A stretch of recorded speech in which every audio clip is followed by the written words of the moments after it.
आपके माध्यम से सभी आपके इस चैनल को देखने वाले सभी विद्यार्थियों का प्रणाम करता हूँ और मैं संदीप पांडे संस्थापक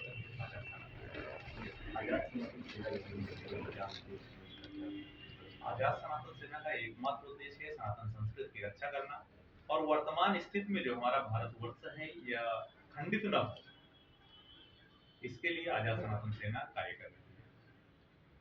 क्या है आप लोग कमेंट 2024 का चुनाव सामने है, तो आप पहले तो आप सभी को हम बता दें कि आजाद सनातन सेना गैर राजनीतिक संगठन है, किसी पार्टी से कोई संबंध नहीं है।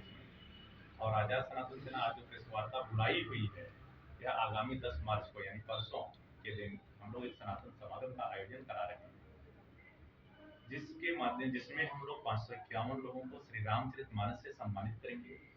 हमारे देश को आजाद कराने वाले जो क्रांतिकारी जैसे चंद्रशेखर आजाद जी, मंगल पांडे जी, जहाँ तक हम लोग उनसे पहुंच पाए हैं, उनके परिवार के लोगों को भी बुलाकर और साथ ही साथ संत समाज को बुलाकर हम लोग 51 लोगों को सनातन रत्न, सनातन श्री और सनातन गौरव से भी सम्मानित करेंगे।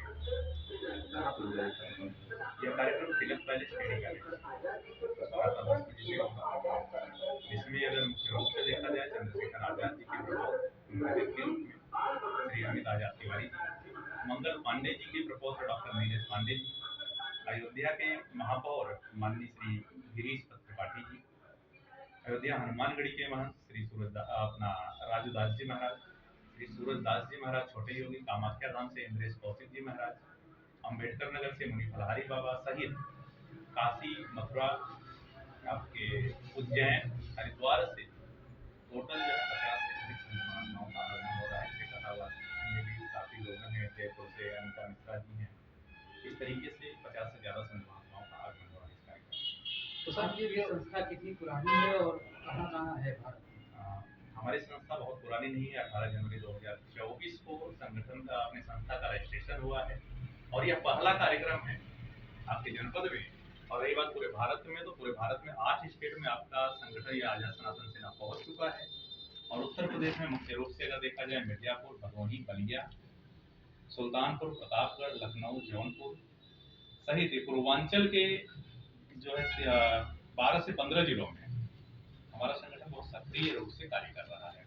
पहले से ही बहुत सारे ऐसे संगठन हैं जो हिंदू समाज की और सनातन की रक्षा कर रहे हैं, तो एक संगठन और आप लोगों ने बनाया है, तो इस वजह से देखिए पहले से ऑलरेडी बहुत सारे संगठन हैं जो कि हिंदू समाज और इन सबकी रक्षा कर रहे हैं, लेकिन हमारे संगठन का मैंने आपको पहले ही बताया, हम लोग धर्म न्याय की स्थापना के लिए इस संगठन का निर्माण करते हैं। जो लोग इसका विरोध कर रहे हैं वो लोग अपना कार्य करते रहे, लेकिन धर्म न्याय की स्थापना करना चाहिए, किसी का विरोध नहीं करना चाहिए।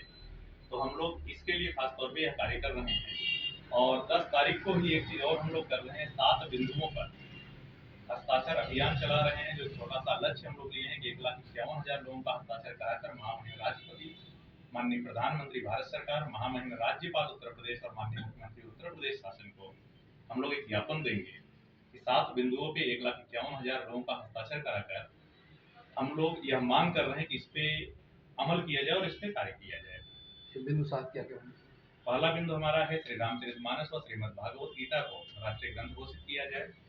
दूसरा बिंदु हमारा है कि भारत को हिंदू राष्ट्र घोषित किया जाए। तीसरा है अयोध्या के पश्चात काशी, मथुरा के मंदिरों का जीर्णोद्धार हो, मतलब उद्धार हो। और चौथा है किसी भी धर्म के खिलाफ, जो कि अभी आप लोगों ने देखा, किसी भी धर्म के खिलाफ राजनेताओं द्वारा अपशब्द बोले जाने पर प्रभावी नियंत्रण जैसा कानून बनाने की मांग हम लोग कर रहे हैं। साथ ही साथ पूर्ण रूप से गौ हत्या बंद हो, भारतवर्ष के सभी छोटे बड़े मंदिरों की सुरक्षा व्यवस्था हो, जीर्णोद्धार हो, जनसंख्या नियंत्रण जैसा कानून तो बना है लेकिन पूर्ण रूप से उसका पालन नहीं हो रहा है। अगर देखा जाए कि हिंदू समाज इसको देखकर कार्य कर रहा है, लेकिन एक विशेष समाज केवल जनसंख्या बढ़ाने पर कार्य कर रहा है, उसका कड़ाई से पालन हो। हिंदू राष्ट्र की संकल्पना क्या है? हिंदू राष्ट्र की संकल्पना एक जैसे उद्देश्य हमने आपको पहले ही बताया, सनातन संस्कृति को लेकर उसी पे काम हो रही है और उसी पे काम हम लोग करेंगे। अच्छा, जो लोग हिंदू राष्ट्र को के विचार से सहमत नहीं होंगे, उनके लिए क्या व्यवस्था इस देश में होगी हिंदू राष्ट्र? वो तो सरकार के पास हम लोग अपनी बात रखेंगे, बाकी परियोजना उसको घोषित करना या जो भी चीजें हैं वो सरकार की नीति के हिसाब से है, सरकार अपना कार्य करेगी।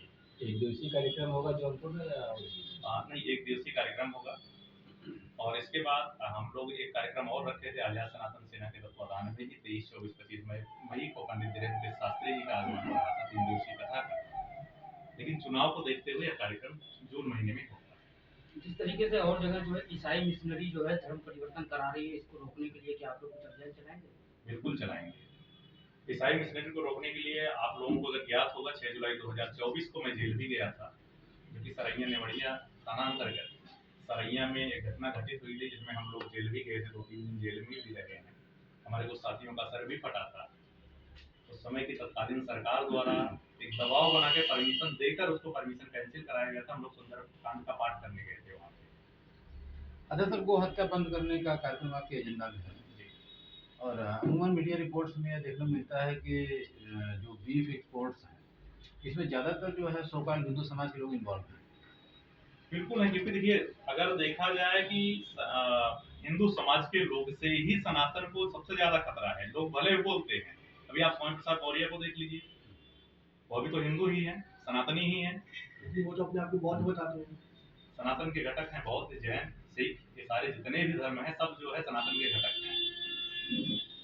तो सर गोस्वामी तुलसीदास जी ने एक महाकाव्य लिखा रामचरितमानस, किस देश काल परिस्थिति में लिखा वो तुलसीदास जी जानते हैं। स्वामी प्रसाद जैसा सामान्य व्यक्ति अगर कुछ उनकी लिखी हुई बातों पर टिप्पणी करते तो देश में क्या आपके पास जो बौद्धिक संगठन है वो उनको समझाने में सफल नहीं हो पाया?